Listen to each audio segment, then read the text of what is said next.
A lot of people have been sold the impression that fighting games are filled with all sweats, and new players don't even get the chance to land a single hit. But in actuality, it's people only being shown the craziest clips, which make up, I'm guessing, like less than 20% of your average Joe. Even then, it takes some time to get there. But in all, the fighting game genre only requires two things from the player: the ability to lose and learn from it, which most casual gamers may not consider while entering the genre. At a surface level, that's pretty much all you need to simply get yourself started. As compared to other games, there are systems designed to keep the player engaged, such as EOMM and SBMM, both of which are common in FPS games, SBMM being in COD and EOMM being in Marvel Rivals. But in fighting games, it's different. All losses fall to the player, because the outcome of every match are a reflection of the player's actions, not the game cutting you short. But sorta wins. So let's dive into why fighting games are the superior genre.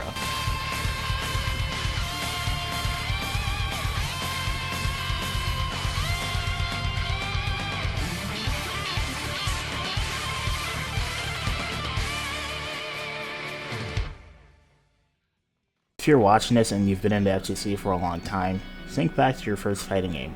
What was the game that got you into the genre?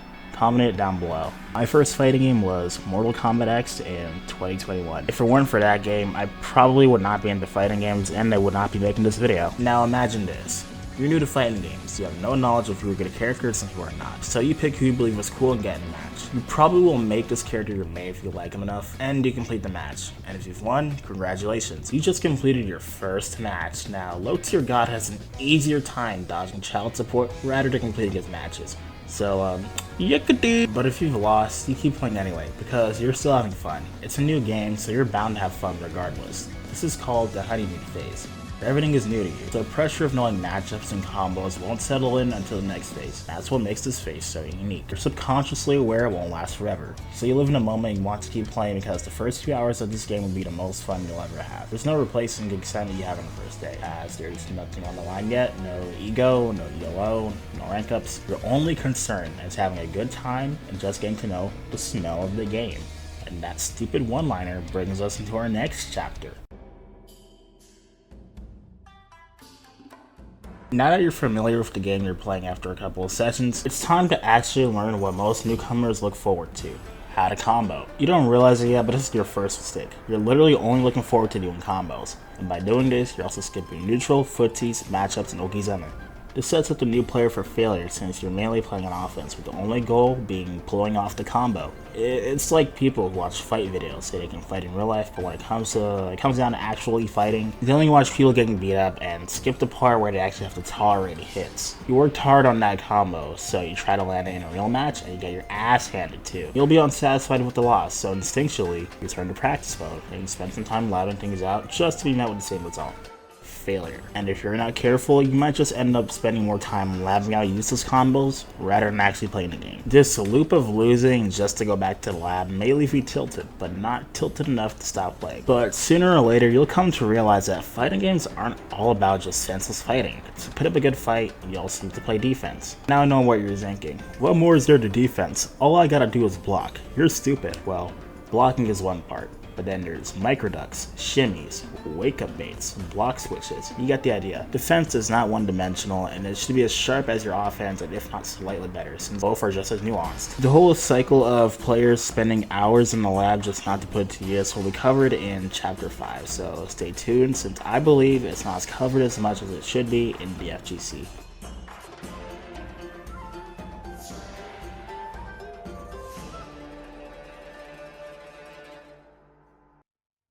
At this point, the idea of footsies should be developing, since it plays a major role in defense. I put my emphasis on should because there's likely some idiot on modern Sagat spamming Tiger who thought, maybe if I buy Sagat, he'll carry me to platinum, nah.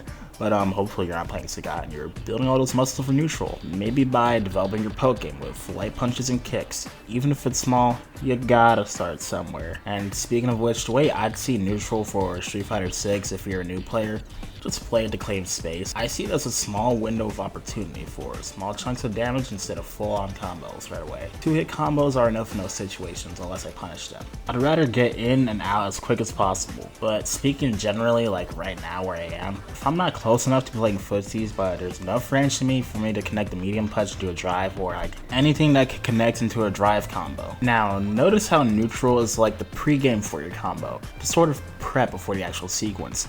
The filler before the main plot, the appetizer before the main dish. You see, in other games, people want to get straight into the action without any leverage or second thought. But in fighting games, you need to make sure all of what you're doing is intentional. Otherwise, you'll fall flat with your game plan, or back there up if you failed. But again, compared to other games, you lose, let's say, like 4 or 5 games. They'll throw you in like a 2-game win streak because corporate wants to keep you engaged and make those profit margins, or they'll throw you in obvious bot matches because they think you're ass. Only time you'll ever fight a bot in a fighting game would be offline. I feel like regardless of how much the times change, fighting game developers are in some mutual agreement that to ultimately respect the player, you gotta let them know what pain is. The player will experience the 10 layers of ELO hell and to gaze their eyes on this thing known as ranked.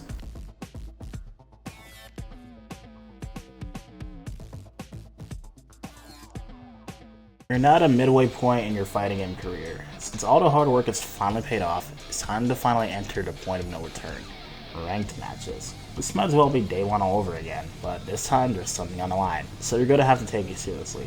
So you'll learn to ranked placements either be competed with people your skill level, or people 5 ranks above you, and in between those wins, you realize there's generally layers to this game mode.